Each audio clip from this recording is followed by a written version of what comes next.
जय सनातन, जय सद्धर्म।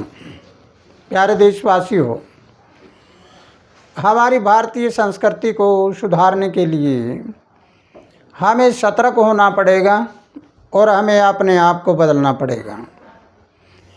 तो आइए हम संस्कृति में हमारे क्या क्या विपरीत दिशा में जाने के लिए रास्ते बने हैं उनको पहले देखें। आज एक बहुत बड़ी बुराई है, जैसे हमने पिछली वीडियो में आपको बताया कि नशा विषय के कारण हमारी युवा पीढ़ी बहुत पीछे जा चुकी है, पिछड़ी जा रही है। लेकिन उस युवा पीढ़ी में चोरी, जारी और हत्या, ये दोष भी नशा विषय के कारण भरे हैं। अब हमें इससे आगे चलकर देखना है कि और क्या बुराई पैदा हुई है इस नशे से। अब हम देखते हैं, बहुत गहराई से सोचिए और विचार करिए। लेकिन ये बात फिर बता देता हूँ, अगर मेरी विचारधारा से किसी युवा बच्चों को, उनके माता पिता को या किसी और की भावना को ठेस पहुँचती हो तो मुझे पागल, मूर्ख, ज्ञान समझ के माफ़ करना। लेकिन तुम खोज करके देखोगे तो तुम्हें पता लगेगा, हाँ बात हकीकत है ये, और हकीकत से कभी हम भाग नहीं सकते, सत्य को कभी दबा नहीं सकते, सत्य हमेशा आगे रहता है। आप एक विचार करिए कि एक लड़का और लड़की और उनका आमने सामने घर है या एक ही गांव के हैं और वो घर से आवारा हो जाते हैं। आवारा होकर और उन दोनों ने जाकर कोर्ट में शादी कर ली। सरकार ने ऊपर से उनको बॉडीगार्ड दे दिया और उनको पैसे दे दिए। तो बताइए, विचार करके देखिए, क्या ये बुराई को बढ़ावा दिया है या नहीं। ऐसे बच्चे जब घर से भाग जाते हैं और हम उस ऐसी विचारधारा वाले ऐसे बच्चों के लिए हम उनकी सपोर्ट में, यानी हमारे मुखिया, हमारे सरकार के मुखिया उनकी सपोर्ट करते हैं, तो ज़रा एक सोचिए, विचार करिए, अपनी छाती पे हाथ रख के देखिए। जिन्होंने कानून बनाया है ये, वो कानून बनाने वाले के साथ ऐसा हो तो क्या होगा। बात कड़वी है लेकिन सच्चाई है इसमें। जब कोई इंसान, मैं किसी की ओर उंगली कर देता हूँ कि ऐसा वो उसने ये ठीक किया, तो पहले मैं सोचूं अगर मेरे साथ ऐसा हो तो क्या होगा। इसलिए मेरे प्यारे देशवासियों, अगर ऐसी अवस्था आपको मिलती है कि एक ही गांव के बच्चे भगोड़े हो जाते हैं, तो फिर उनके ऊपर सरकार भी उनकी मदद करती है, सेफ हाउस बनाती है। सेफ हाउस में रखने के बाद उनको बॉडीगार्ड देते हैं। वो कहते हैं कि मुझे मारने का खतरा है और खतरा है। ये सब क्या हो रहा है,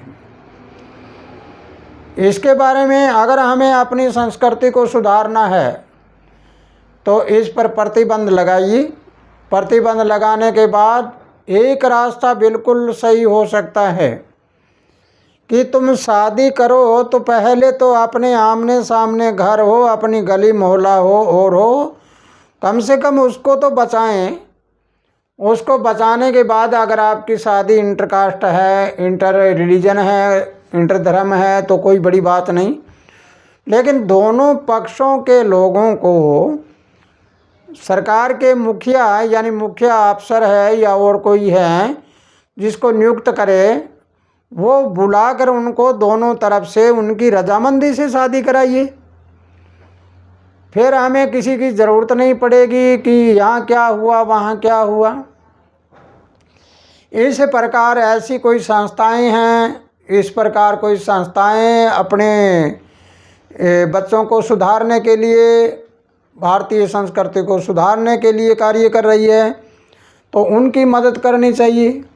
लेकिन ये मामला बड़ा गंभीर है। इस गंभीर मामले को अगर हम सुधार लेते हैं तो सब जगह सुधार हो जाएगा। लेकिन अब मैं उन बच्चों से भी आवेदन करता हूँ कि जिन बच्चों को मेरी बात बुरी लगे तो ज़रा ये सोचना और विचार करना। कल को तुम्हारे बच्चे होंगे और तुम्हारे बच्चे होकर तुम्हारे बच्चे अगर ऐसा करते हों तो तुम्हारे में क्या बीतेगी। माता पिता जब इस तरह की अवस्था में आ जाते हैं तो फिर क्या होता है।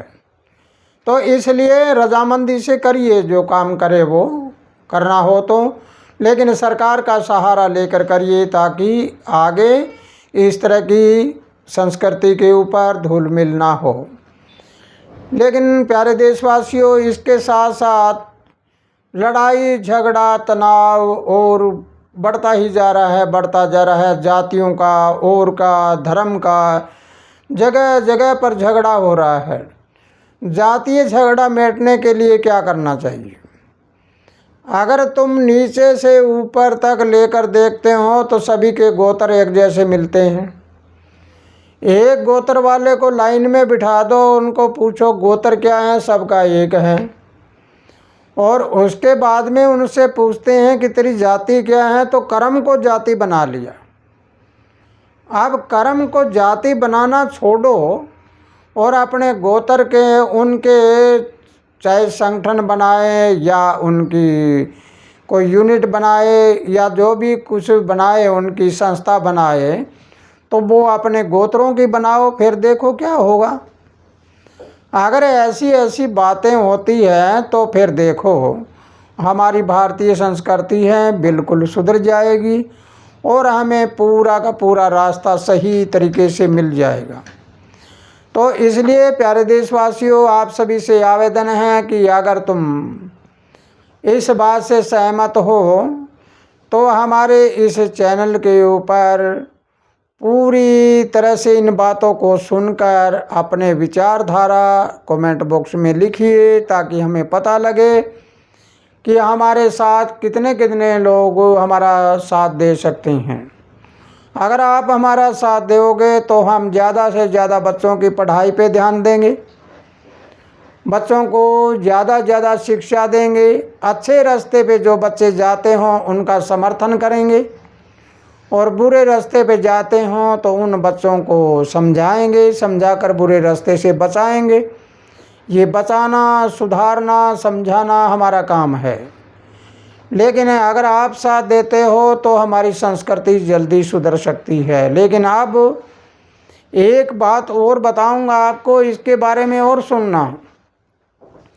जैसे पिछली वीडियो में भी आपको बताया हमारे हिंदुत्व में हो क्या रहा है। एक आदमी पूछेगा किसी से, कहेगा भाई तू कहाँ जाता है, वो कहेगा मैं तो सालासर जाता हूँ, मैं मेहंदीपुर जाता हूँ। दूसरे कहे मैं साईं बाबे के जा रहा हूँ। तीसरा कहे कि श्याम बाबे के जा रहा हूँ। चौथा कहेगा कि मैं वैष्णो माँ के जा रहा हूँ। किसी को पूछा वो कहे गुड़गामा वाली माई के जा रहा हूँ, कोई के चौकानन माई के जा रहा हूँ, कोई कहीं पे, कोई कहीं पे, कोई कहीं पे जा रहा है। तुम लोग बिखरे हुए हो, बिखरा हुआ परिवार, बिखरे हुए विचार, बिखरा हुआ देश प्रदेश, बिखरा हुआ कोई भी चीज़ होगी वो बिखरी हुई कभी जीतती नहीं है, खुद हारती है और दूसरों को जिताती है।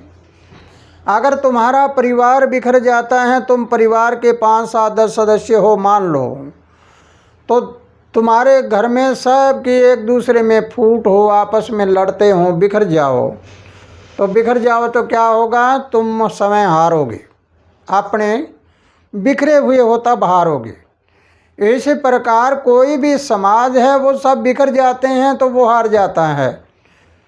बिखरे की कौड़ी नहीं मिलती और जमे हुए होते हैं, जुड़े हुए होते हैं, बंधन में रहते हैं, एक मुट्ठी में बंद रहते हैं, वो हमेशा आगे बढ़ते हैं। इसलिए प्यारे देशवासियों, अगर मेरी बात समझ आई है तो एकता में बल है, एकता में बहुत बड़ा बल है। ये 5 उंगलियां हैं, एक एक उंगली को अगर ऐसे मारते हैं इसकी कोई ताकत नहीं। अगर सभी उंगलियों को इकट्ठा कर दिया तो क्या बन गया, एक मुक्का बन गया।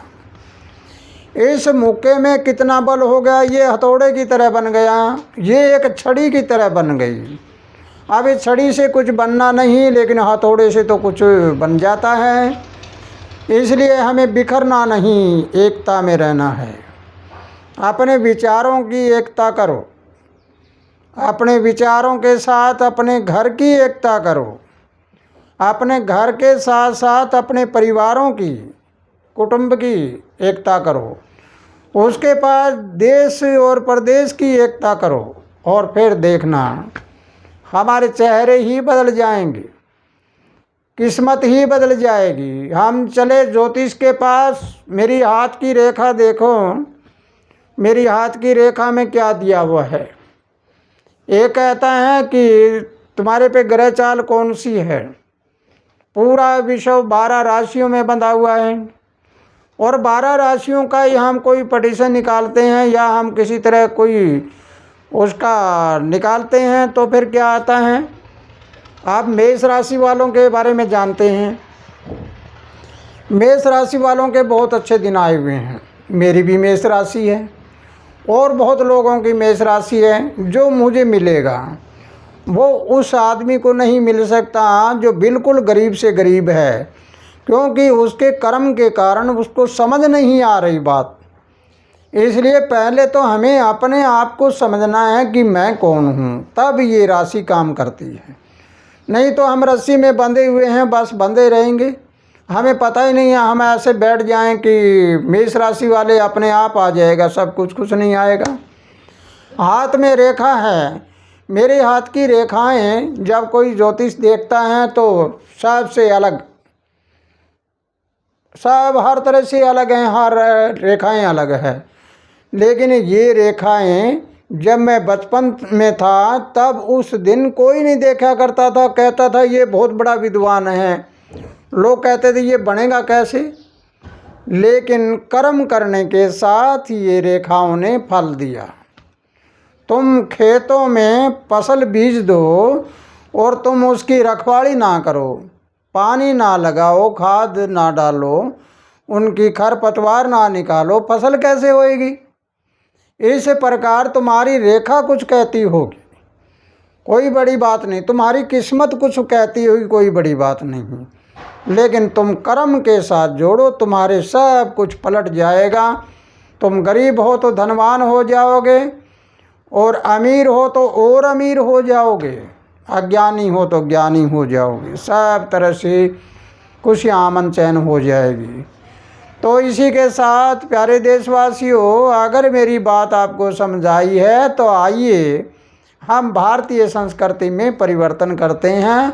हम उसी जगह ले चलते हैं जैसे हमारे पहले मर्यादा हुआ करती थी।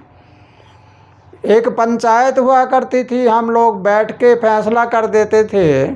लेकिन उस पंचायत में वो इंसान हुआ करते थे जो कभी झूठ नहीं बोलते थे, पक्षपात नहीं करते थे, उनको जो बात कहनी होती वो सच्ची कहनी होती थी। ऐसे लोग हमारी पंचायतों में होते थे। लेकिन अब तो हम क्या कहें, कहते ही शर्मिंदा हो जाते हैं। अब तो अपना पराया, जहाँ देखें वहीं अपना पराया, कोई जगह खाली है नहीं। किसको सज़ा देनी है, किसको ना देनी है, ये सब कुछ उल्टा पुल्टा हो रहा है। तो इसी के साथ अगर आप हमारा साथ देना चाहें तो आइए हमारा साथ दीजिए, ताकि हम संस्कृति को सुधारें। इसी के साथ जय सनातन, जय सद्धर्म।